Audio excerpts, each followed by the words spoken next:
Hi friends, Siragadikka ஆசை serial இனி வரப்போகிற எபிசோட்ஸ்க்கான அப்புறமா தான் இந்த வீடியோவில் பார்க்க போகிறோம். வாங்க ஃப்ரெண்ட்ஸ் பார்க்கலாம். இப்போது இங்கே நம்ம புதுசாக ஒரு வண்டி வாங்கலாம் அப்படின்னு சொல்லிட்டு முத்து வந்து சொல்லிட்டுருக்காரு மீனாவுக்கு. அப்போது நானும் கொஞ்சம் பணம் தரேன் அப்படின்னு முத்துவோடைய அப்போ சொல்லவும், இங்கே மாதிரி விஜயா வந்துட்டு வேண்டாம் அப்படின்னு சொல்லிட்டுருக்காங்க. நான் என் மருமகளுக்கு கொடுக்குறேன், உன் காசையா கொடுக்குறேன் அப்படின்ற மாதிரி பேசிகிட்ருக்காங்க. இல்லை மாமா, எனக்கு காசெல்லாம் வேண்டாம் மாமா, அதான் அவர்கிட்ட இருக்குல்ல, அதை வச்சு அவர் வாங்கி தருவார் அப்படின்னு சொல்லிட்டுருக்காவும். இல்லைம்மா, அவன் சொன்னால் சொல்லிட்டு போப்புறா, நான் என் மருமகளுக்காக கொடுக்குறேன், உன் அப்பா இருந்து உனக்கு இதெல்லாம் செஞ்சுருந்தா நீ வேணான்னு சொல்லியிருப்பியா அப்படின்னு சொல்லிட்டு சொன்ன உடனே, என்னம்மாம்மா இவ்வளோ பெரிய வார்த்தையெல்லாம் சொல்கிறீங்க, அப்போது நீ என்னை அப்பா மாதிரி தானே நினச்சிட்ருக்கான்னு இவ்வளோ நாளாக சொல்லிக்கிட்டு இருந்தேன், அப்படின்னா நான் கொடுக்குற பணத்தை வாங்கிக்கோ அப்படின்னு சொல்லிட்டு சொல்லவும், சரிங்க மாமா, நீங்கள் என் அப்பான்னு சொல்லிட்டீங்க, என் அப்பா சொன்னால் அதுக்கு மறுபேச்சு நான் பேச மாட்டேமாம்மா அப்படின்னு சொல்லிட்டுருக்காங்க. சரி, சரிங்கப்பா, சரி அப்படின்னு சொல்லிட்டு மூணாவுக்கு புது வண்டி வாங்கலாம் அப்படின்னு பேசிகிட்ருக்காங்க. ஸோ இது ஒரு பக்கம் பேசி முடிச்சுட்டாங்க. இன்னொரு பக்கம் இங்கே விஜயா இருந்துக்கிட்டு, இங்கே பாரு மனோஜ், நீ என்ன பண்ணுவே எனக்கு தெரியாது, அவளுக்கு கொடுத்த பணத்தை நீ திருப்பி வாங்கி கொடுக்குற, அது மட்டும் இல்லாமல் எனக்கு அவசரமாக 10,000 தேவை, அதையும் நீ கொடுக்குற அப்படின்னு சொல்லிட்டு இங்கே வந்து விஜயா சொல்லிவிட்டு ரூம்குள்ளே கிளம்பி போயிடுறாங்க. இன்னும் கொஞ்சம் நேரத்தில் எனக்கு பணத்தை கொடுக்கணும் அப்படின்னு சொல்லிட்டு. ஸோ இப்போ இங்கே மனோஜ் மேலே பயங்கர கோவத்தில் இருக்காங்க ரோகிணி. ஸோ இப்போ இங்கே நம்ம ஸ்ருதி இருந்துக்கிட்டு, ஏன் தான் இந்த ஆண்டி இப்படி பண்ணுறாங்கன்னே தெரியல, ரோகிணி கரெக்டாக அவங்கக்கிட்ட எப்படி தான் வசமாக மாட்டிக்கிட்டாங்கன்னே தெரியல. மனோஜ் வந்து ரோகிணிக்கு பணம் கொடுத்தது அவங்களுடைய ஒய்ஃப்க்கு தான் அவர் பணம் கொடுத்துருக்காரு. ஸோ அதை கேட்க வேண்டிய ரூல்ஸ் வந்து ஆன்ட்டிக்கு கிடையவே கிடையாது. ஆனால் ஆன்ட்டி அதை கேட்குறாங்கன்னா மனோஜ் தான் ரோகிணிக்காக சப்போர்ட் பண்ணி நான் என் ஒய்ஃப்க்கு தான் கொடுத்தேன்னு சொல்லிட்டு பேசணும். ஆனால் அவர் அதை பேசாமல் அமைதியாகவே இருக்காரு, அம்மாவுக்கு பயந்துக்கிட்டு அப்படின்னு சொல்லிட்டு இங்கே வந்து ரவி கிட்ட சொல்லிட்டு இருக்கவும், அவன் எப்பயுமே இப்படி தானே, உனக்கு தெரியாதா, அவன் அம்மாவுக்கு பயந்த பிள்ளைல அப்படின்னு சொல்லிட்டு இங்கே வந்து சொல்லிட்டு இருக்கவும், ஆமாம்மா அது என்னமோ கரெக்டு தான், இப்போ ரோகிணி என்ன பண்ண போகிறாங்கன்னு தெரியலையே அப்படின்னு சொல்லிட்டு இங்கே நம்ம ஸ்ருதி வந்து பேசிகிட்டு இருக்காங்க ரவி கிட்ட. சரி, அது அவங்களுடைய பாடு, என்ன வேணால் பண்ணிட்டு போகட்டும், நம்ம கிளம்பலாம் அப்படின்னு சொல்லிட்டு அவங்க ஒருட்டுக்கு கிளம்பி வெளியில் போயிடுறாங்க. ஸோ இன்னொரு பக்கம் ரூம்குள்ளே போய் கதவை சாத்திக்கிட்டு ரோகிணி பயங்கர கோவத்தோடு இருக்காங்க. ஸோ அப்போ மனோஜும் உள்ளே வராங்க. இப்போ மனோஜை பிடிச்சி அப்படி பயங்கரமாக ரோகிணி கீழே தள்ளி விடுறாங்க. என்ன ரோகிணி, ஏன் இப்படி பண்ணுற அப்படின்னு. என்ன மனோஜ், நீ உன் மனசில் என்ன நினச்சிட்டு இருக்க, ஆன்ட்டிக்கிட்ட எதுக்கு எனக்கு பணம் கொடுத்த விஷயத்த நீ சொன்ன அப்படின்னு சொல்லிட்டு சொல்லவும், என்ன ரோகிணி, அவங்க என்கிட்ட பணம் கேட்டாங்க, அதனால சொல்ல வேண்டிய சுச்சுவேஷன் ஆகிடுச்சு, வேறு என்ன பண்ணட்டும் அப்படின்னு சொல்லவும், இங்கே பாரு மனோஜ், ஆன்ட்டிக்கு நீ வந்து என்கிட்ட பணம் கொடுத்த விஷயம் தெரிஞ்சால் அவங்க கோவப்படுவாங்க அப்படின்னு உனக்கு நல்லாவே தெரிஞ்சிருந்தோம், நீ ஏன் சொன்ன இப்போ பணம் இல்லை, ஏதாச்சும் ஏற்பாடு பண்ணி தரேன் அப்படி இப்படின்னு சொல்லாமல் ரோகிணிக்கிட்ட கொடுத்துட்டேன் அப்படின்னு டக்குன்னு என்ன மாட்டி விட்டுட்ட.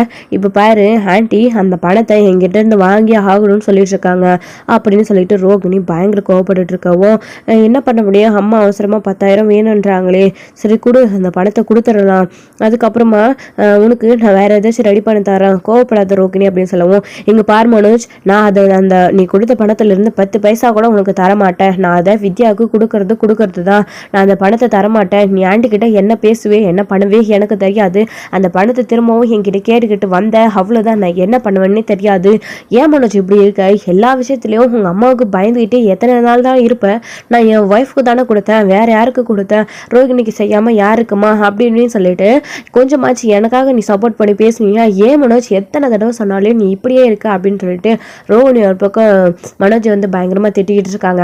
போதும் நிறுத்து ரோகிணி, என்ன விட்டா ஓவரா பேசிக்கிட்டே போற, ஏன்னா இப்போ நான் அம்மா கிட்ட உங்ககிட்ட கொடுத்த பணத்தை வாங்கி கொடுக்குறது அவ்வளோதானே, அதை நான் பார்த்துக்கிறேன், அம்மா கிட்ட நான் பேசி சமாளிச்சுக்கிறேன், இல்லைன்னா நான் ஏதாச்சும் வேற கூட ஏற்பாடு பண்ணி தந்துக்கிறேன், நீ இப்படி கோவப்பட்டு என்கிட்ட பேசாத அப்படின்னு சொல்லிட்டு மனோஜ் சொல்லவும், என்ன கோவம் வருதா, அப்படிதானே எனக்கும் இருக்கும், ஒவ்வொரு தடவும் நிற்க வச்சு ஆன்ட்டி வீட்டில் இருக்கவங்க எல்லாரும் என்னை கேள்வி கேட்கும்போது நீ பார்த்துக்கிட்டு தானே அமைதியாக இருக்க, இந்த வீட்டில் எல்லார் முன்னாடியும் நான் அசிங்கப்பட்டு அவமானப்பட்டு தானே நிற்கிறேன், அப்போல்லாம் உனக்கு வராது கோவம், இப்போ மட்டும் வரதா அப்படின்னு சொல்லிட்டு ரோகிணி வந்து சொல்லிட்டு இருக்கவும், இங்கே பாரு ரோகிணி, இவ்வளோ நாள் நான் அப்படி இருந்தது என்னமோ உண்மைதான், ஆனால் இதுக்கு மேலே நான் அப்படியே இருக்க மாட்டேன், நீ ரொம்ப தான் என்னை திட்டிக்கிட்டே போகிறா அப்படின்னு சொல்லிட்டு சொல்லவும், அவ்வளோ ரோஷம் இருந்தால் உன் அம்மாவை எதிர்த்து எனக்காக சப்போர்ட் பண்ணி நீ பேசு, உன்னை அம்மா புள்ளியே இருக்க வேணாம், உன் அம்மா கிட்டேருந்து உன்னை பிரிக்கணும்னு நினைக்கல, ஆனால் எனக்காகவும் கொஞ்சமாச்சும் பேசுனதான சொல்கிறேன், கொஞ்சமாச்சும் ஒய்ஃபாக எனக்கு ஏதாச்சும் மரியாதை கொடுக்குறியா நீ அப்படின்னு சொல்லிட்டு ரோகிணி வந்து சொல்லிட்டு இருக்கவும், என்ன ரோகிணி இப்படி சொல்லிட்டேன், உன்னை அப்படி என்றைக்குமே நினச்சதே கிடையாது.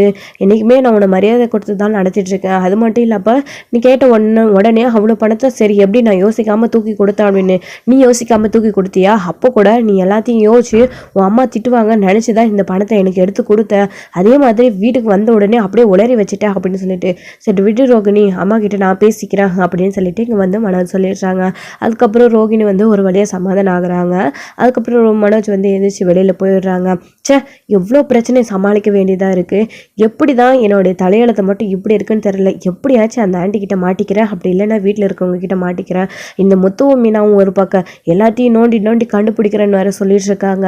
அது செந்தாமணி கூட செந்தாமணி தான் செஞ்சாங்க அப்படின்னா தொழில் போட்டியில் ஏதோ அவங்க அப்படி செஞ்சுட்டாங்க அப்படின்னு சொல்லிட்டு போனால் போகட்டும்னு பணத்தை வாங்கினதோட அமைதியை விடாமல் அடுத்து என்னதுன்னு யோசிக்கிறான்னு வேற சொல்லிட்டு இருக்காங்க. அதை யார் தூண்டி விட்டா, எனக்கு என்னமோ யாராவது சொல்லியிருக்காங்க அப்படி இப்படின்னு என்ன பண்ணுறதுனே தெரியல. ஒரு வேளை கண்டுபிடிச்சிருவாங்களோ அப்படின்னு ரோகிணி ஒரு பக்கம் பயந்துட்டு இருக்காங்க. ஸோ இன்னொரு பக்கம் நம்ம முத்து இருந்துக்கிட்டு, மீனா சரிவா வெளியில் கிளம்பலாம் அப்படின்னு சொல்லிட்டு மீனாவை கூப்பிடுவோம். எங்கங்க அப்படின்னு சொல்லிட்டு, மீனா என்ன மீனா அப்படி சொல்லிட்டேன், வா உனக்கு ஸ்கூட்டர் வாங்கணும்ல அப்படின்னு சொல்லிட்டு சொல்லவும், என்னங்க இவ்வளோ அவசரமாவா, பொறுமையாக வாங்கிக்கலாங்க மீனா.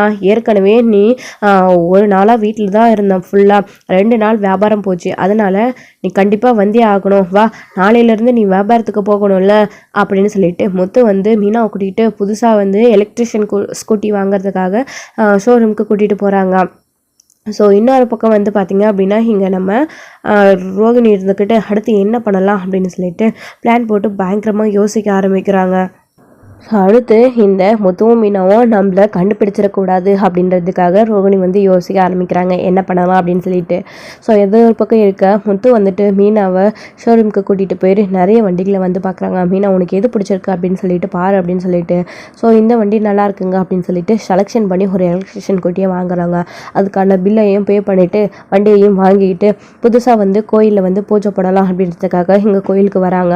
ஸோ இங்கே கோயிலுக்கு வந்தால் ஸோ அவங்க வந்துட்டு அதாவது சத்யா அவங்களுடைய அம்மாவும் தப்பியும் வந்து பார்த்திங்க அப்படின்னா தூக்கிட்டு போன கடை திரும்பவும் வந்திருக்கு. அந்த கடையை வந்து திரும்பவும் பழைய மாதிரி மாற்றுறதுக்காக மேலே டென்ட்லாம் போட்டுக்கிட்டு அந்த கரும்பு ஜூஸ் கடைக்கு அப்புறம் பூ கடைக்கு பூ எல்லாம் வந்து வாங்கி கட்டிக்கிட்டு அதை எல்லாத்தையும் ரெடி பண்ணிட்டு இருக்காங்க.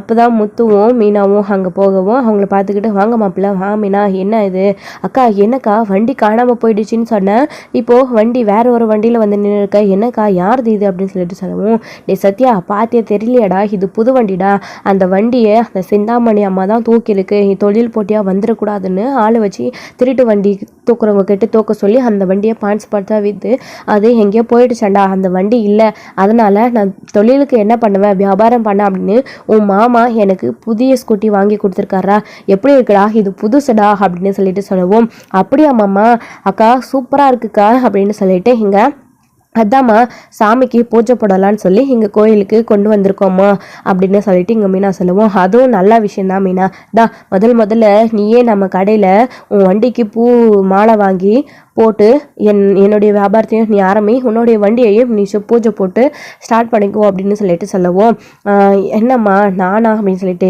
என்ன மீனா நீ இப்படி சொல்லிட்ட, நீ வாங்கினா என்னுடைய வியாபாரம் நல்லபடியாக போகும், பழைய பிரச்சனைகள்லாம் முடிஞ்சு இதுக்கப்புறம் நல்லபடியாக இந்த கோயிலுக்கு நிறைய கூட்டம் வந்து என்னுடைய வியாபாரம் நல்லபடியாக நடக்கட்டும்னு சொல்லி நீயே முதல்ல வாங்கிக்கோ மீனா அப்படின்னு சொல்லிட்டு இங்கே வந்துட்டு மாலையை எடுத்துகிட்டு வந்து வண்டியில் வந்து கட்ட சொல்கிறாங்க மீனா கிட்ட கொடுத்து. அதுக்கப்புறம் கொடுக்க நான் கட்டுறேன் அப்படின்னு சத்யா வந்து வாங்கி கட்டிக்கிட்டு இருக்காங்க. அதுக்கப்புறம் எங்கள் அம்மா கிட்ட பணம் கொடுங்க அப்படின்னு சொல்லிட்டு சொல்லுவோம். அத்தை இந்தாங்க, நீங்கள் முதல்ல மீனா தான் வாங்கணும்னு சொன்னீங்க, அதுக்காக இந்த பணத்தையும் வேணான்னு சொல்லாமல் உங்கள் பொண்ணா நினைக்காம ஒரு கஸ்டமராக நல்லபடியாக வாங்கிக்கோங்க அத்தை அப்படின்னு முத்து கொடுக்குறாங்க. சரிங்க மாப்பிள்ள அப்படின்னு கொடுத்ததை வாங்கி அவங்களும் வந்து வச்சுக்கிறாங்க. அதுக்கப்புறம் வண்டிக்கு பூஜை போடலாம் அப்படின்னு சொல்லிட்டு மாலை போட்டு உள்ள சாமி கிட்ட போய் சொல்லிட்டு எலுமிச்சப்பழம் இதெல்லாம் வாங்கிட்டு வந்து வைக்கிறாங்க. வட்டிட்டு அவருமே வந்து பூஜை போட்டுட்டு போகிறாங்க. அதுக்கப்புறம் உள்ளே போய் சாமி கும்பிட்டு முடிச்சுட்டு அர்ச்சனை தட்டில் கொஞ்சம் காசு போட்டுட்டு சாமியை கும்பிட்டு முடிச்சுட்டு மீனாவும் முத்துவும் வெளியில் வராங்க. ஸோ இப்போ இங்கே சத்யாவும் அவங்களுடைய அம்மாவும் வண்டியை பார்த்துக்கிட்டே நின்றுட்டுருக்காங்க. ஸோ அவங்க இருக்கிற இடத்துல தான் திரும்பவும் வண்டியை விட்டுட்டு போயிருக்காங்க. ஸோ இப்போது ஆரத்தி எடுத்து முடிச்சதுக்கப்புறமா எங்க ஸ்டார்ட் பண்ணுங்க அப்படின்னு சொல்லிட்டு சொன்ன உடனே மீனா நீயே ஸ்டார்ட் பண்ண மீனா, இது உனக்காக வாங்கின வண்டி தானே, நீயே வாங்க அப்படின்னு நீயே ஓட்டு அப்படின்னு சொல்லவும் எங்க நீங்கள் தானே வாங்கி கொடுத்தீங்க, நீங்கள் வாங்க அப்படின்னு சொல்லிட்டு சொல்லவும் எதுக்கு மாப்பிள்ள நீ நான் சொல்லிட்டு 2 பேரும் சேர்ந்து போங்க அப்படின்னு சொல்லிட்டு இருக்காங்க. அதுக்கப்புறம் மீனா வந்து ஸ்டாண்ட் எடுத்துட்டு வண்டியில் ஏறி உட்காந்துடுறாங்க. அப்போ முத்து ஹெல்மெட் போட்டு விட்றாங்க. முத்து வந்து மீனாவுக்கு இது எல்லாத்தையும் பார்த்து இங்கே ரொம்ப சந்தோஷப்படுறாங்க. நம்ம சத்யாவோ அவங்களுடைய அம்மாவும் அக்கா எப்படியோ புதுசாக எலக்ட்ரிஷியன் கூட்டி வாங்கிட்டேன், இப்போல்லாம் பெட்ரோல் போகிறதுக்கே நிறைய காசு செலவாகுது, எப்படியோ மாமா உனக்கு பெட்ரோல் செலவு இல்லாமல் சார்ஜர் போகிற வண்டி வாங்கி கொடுத்துட்டாரு அப்படின்ற மாதிரி இங்கே சத்யா வந்து பேசிகிட்டு இருக்காரு. அதுக்கப்புறம் முத்துவும் ஏறி உட்காந்துக்கிட்டு சரி அத்தை நாங்கள் ஒரு ரவுண்டு போயிட்டு வரோம் அப்படின்னு சொல்லிட்டு இங்கே முத்துவும் மீனாவும் பயங்கர ஜாலியாக வந்து வண்டியில் ரவுண்ட்ஸ் அடிச்சிட்டு இருக்காங்க. எப்படி இருக்க மீனா வண்டி அப்படின்னு சொல்லிட்டு எங்க சூப்பராக போதுங்க, அந்த வண்டியை விட இந்த வண்டி எனக்கு ரொம்ப பிடிச்சிருக்குங்க அப்படின்னு சொல்லிட்டு இங்கே மீனா சொல்லவும் என்ன மீனா அந்த வண்டி நான் ஆசையாக வாங்கி கொடுத்தேன், அது இல்லை போயிடுச்சு அப்படின்னு எங்கே நீ வருத்தப்படுவியோன்னு தான் நான் நினைப்பேன், ஆனால் நீ அப்படி சொன்னால் நான் வருத்தப்பட மாட்டேன் அப்படின்னு நீ நினச்சிக்கிட்டு அதை விட இது நல்லா இருக்குன்னு சொல்கிறியா அப்படின்னு சொல்லிட்டு சொல்லவும் எங்க உண்மையிலே நல்லா இருக்குங்க, இது புது வண்டி இல்லை அப்படின்னு சொல்லிட்டு மீனா ரொம்ப சந்தோஷமாக ஓடிக்கிட்டு இருக்காங்க. உனக்கு பிடிச்சிருக்குல்ல மீனா, அது போதும் எனக்கு, நீ ஒரு நாளும் வீட்டில் ஓய்ந்து உக்காரவே கூடாது, உன்னுடைய தொழிலை நீ பார்த்துக்கிட்டு உனக்கு பிடிச்ச மாதிரி நீ இரு மீனா அப்படின்னு சொல்லிட்டு அதுக்கப்புறம் மீனா ஒரு இடத்துல போய் வண்டியை நிறுத்திட்டு ஏங்க அது மட்டும் காரணம் கிடையாதுங்க, நான் வேலைக்கு போகணும் அப்படின்றது கூடிய சீக்கிரமே நீங்கள் ஆசைப்பட்ட மாதிரி மேலே ஒரு வீடு கட்டணும், அதுக்காக நம்ம சம்பாதிக்கணும் இல்லையா, அதுக்காக தாங்க அப்படின்னு சொல்லவும் என்ன மீனா அப்படியே நீங்கன்னு சொல்லி என்ன என் பக்கம் திருப்பி விடுற அப்படின்னு சொல்லிட்டு முத்து வந்து சொல்லவும் இல்லைங்க நான் ஆசைப்பட்ட மாதிரி தான் போதுமா அப்படின்னு சொல்லிட்டு இங்கே வந்து ஜாலியாக பேசி ரொம்ப சந்தோஷமாக இருக்காங்க. ஸோ அதுக்கப்புறம் இங்கே வழியில் வந்து சிந்தாமணி பார்க்குறாங்க. ஸோ காரில் போய்கிட்டு இருக்காங்க. அப்போது புது வண்டி வாங்கி மாலை போட்டு அர்ச்சனை பண்ணிட்டு இருக்கிறத பார்த்த உடனே நீனு பேசிகிட்டு இருக்கிறத பார்த்த உடனே என்னுடைய காசில் புது வண்டி வாங்கி வச்சுக்கிட்டு ரொம்ப எகத்தாரமாக வேலை இருக்கையா மீனா, நீ எப்படி இந்த தொழிலை திரும்பவும் ஆரம்பிக்கிறேன்னு மட்டும் நான் பார்க்குறேன், எதுவாக இருந்தாலும் இனிமேல் நேருக்கு நேரடி தான், உன்னை தொழிலில் வளர விடவே மாட்டேன், என்னை மீறி நீ ஜெயிச்சிடுவியா, புது வண்டி வாங்கி கொடுத்துட்டா இதில் நீ எப்படி சம்பாதிக்கிறேன்னு நானும் பார்க்குறேன், அடுத்து உனக்கு ஏமா நான் தான் அப்படின்னு சொல்லிட்டு இங்கே சிந்தாமணி போகிற பக்கம் மீனாவை பார்த்து பயங்கரமாக பொறாமப்பட்டுக்கிட்டு அங்கேருந்து போகிறாங்க.